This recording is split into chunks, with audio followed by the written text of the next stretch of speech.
ପାପ ସମ୍ବନ୍ଧୀୟ ସତ୍ୟତା।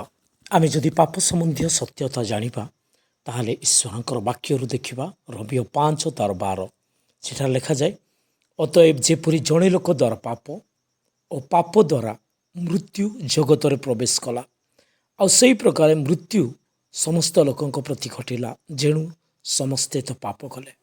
ଏହି ବାକ୍ୟ ଆମମାନଙ୍କୁ ଏହି ସତ୍ୟତା ପ୍ରକାଶ କରେ ଯେ ଜଣେ ଲୋକଙ୍କ ଦ୍ୱାରା ପାପ ଏ ଜଗତରେ ପ୍ରବେଶ କଲା, ଆଉ ସେଇ ପାପ ସମସ୍ତଙ୍କ ପ୍ରତି ଘଟିଲା, ଆଉ ସମସ୍ତେ ସେଇ ପାପର ଦ୍ୱାରା ମରିବାକୁ ଆରମ୍ଭ କଲେ ବା ମୃତ୍ୟୁ ଜଗତରେ ପ୍ରବେଶ କଲା। ଆଉ ସେଇ ଦିନରୁ ସମସ୍ତେ ମୃତ୍ୟୁବରଣ କଲେ।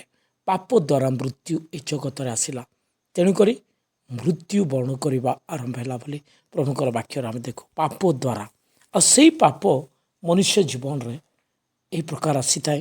ଆମେ ଯଦି ଯାକୁବ 1 ତାର 14 ଏବଂ 15 ପଦ ପାଠ କରିବା, ସେଠାରେ ଲେଖାଯାଏ, କିନ୍ତୁ ପ୍ରତ୍ୟେକ ଲୋକ ଆପଣା କାମନା ଦ୍ୱାରା ଆକର୍ଷିତ ଓ ପ୍ରବଞ୍ଚିତ ହୋଇ ପରୀକ୍ଷିତ ହୁଏ।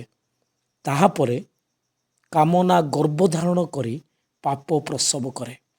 ପୁଣି ପାପ ପୂର୍ଣ୍ଣ ମାତ୍ରାରେ ବୃଦ୍ଧି ପାଇ ମୃତ୍ୟୁକୁ ଜନ୍ମ ଦିଏ।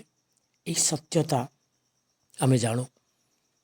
ମନୁଷ୍ୟ ଜୀବନରେ ପାପ କ୍ଷମା କରି ସ୍ୱର୍ଗକୁ ନେବା ପାଇଁ ପ୍ରଭୁ ଯୋଜନା କରି ଏହି ଜଗତରେ ଓହ୍ଲାଇ ଆସିଲେ ନର ରୂପ ଧରି। ପାପ କ୍ଷମା କେବଳ ତାଙ୍କ ପାଖେ, ତାଙ୍କ ଛଡ଼ା ଆଉ କାହାଠାରେ ପରିତ୍ରାଣ ନାହିଁ। ଏହି ଆକାଶ ତଳେ ମନୁଷ୍ୟମାନଙ୍କ ମଧ୍ୟରେ କୌଣସି ନାମ ଦିଆଯାଇନି ବୋଲି ଆମେ ପ୍ରେରିତ 4:12 ଆମେ ଦେଖୁ।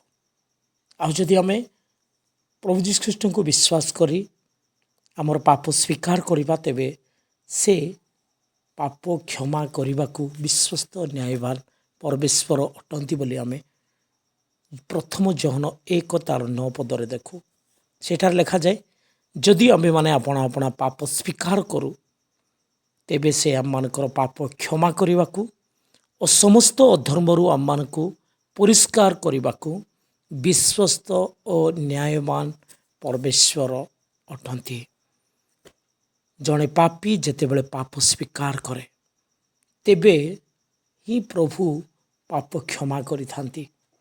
ସେ ବିଶ୍ୱସ୍ତ ଓ ନ୍ୟାୟବାନ ପରମେଶ୍ୱର ପାପ କ୍ଷମା କରିବା ପାଇଁ। ତେଣୁକରି ପାପୀ ମନୁଷ୍ୟକୁ ସ୍ୱୀକାର କରିବାର ଅଛି, ପ୍ରଭୁ ମୁଁ ପାପୀ, ମୋର ପାପ କ୍ଷମା କର ବୋଲି।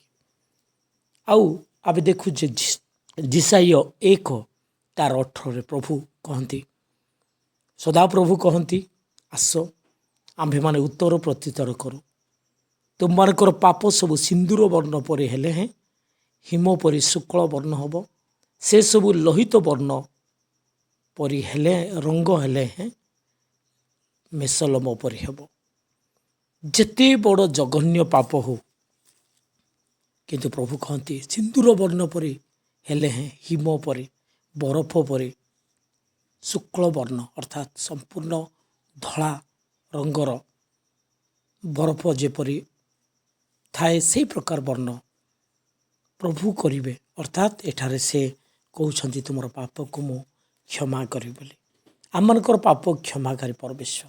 ଆଉ ସେ ତାଙ୍କର ବାକ୍ୟରେ କହନ୍ତି, ତାହା ସେ ପାପ କ୍ଷମା କରିବା ବିଷୟରେ ପୂର୍ବରୁ ପଶ୍ଚିମ ଯେତେ ଦୂର, ସେତେ ଦୂର ମୁଁ କରିଦେବି ତୁମମାନଙ୍କର ପାପ ବୋଲି।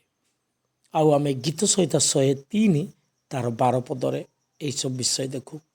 ଲେଖାଯାଏ, ଗୀତ ସହିତ 103 ତାର 12 ପଦ, ପୂର୍ବରୁ ପଶ୍ଚିମ ଯେତେ ଦୂର, ସେ ଆମମାନଙ୍କ ଠାରୁ ଆମମାନଙ୍କର ଅପରାଧ ସେତେ ଦୂର କରିଅଛନ୍ତି। ପ୍ରଭୁ ଆମମାନଙ୍କର ଅପରାଧକୁ ସେତେ ଦୂର କରିବା ପରମେଶ୍ୱର, ଯଦି ଆମମାନେ ସେଇ ପ୍ରଭୁଙ୍କୁ ବିଶ୍ୱାସ କରିବା। ପ୍ରଭୁ କୁହନ୍ତି, ତୁମମାନଙ୍କର ପାପକୁ ମୁଁ ଆପଣା ପଛ ଆଡ଼େ ପକାଇ ଦେଇଅଛି ବୋଲି। ତୁମମାନଙ୍କର ପାପ ସେଇ ଅଗାଧ ସମୁଦ୍ର ନିକ୍ଷେପ କରିବି ବୋଲି।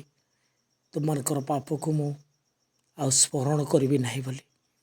ଆମମାନଙ୍କର ପାପ କ୍ଷମାକାରୀ ପରମେଶ୍ୱର ସେହି ପ୍ରକାର।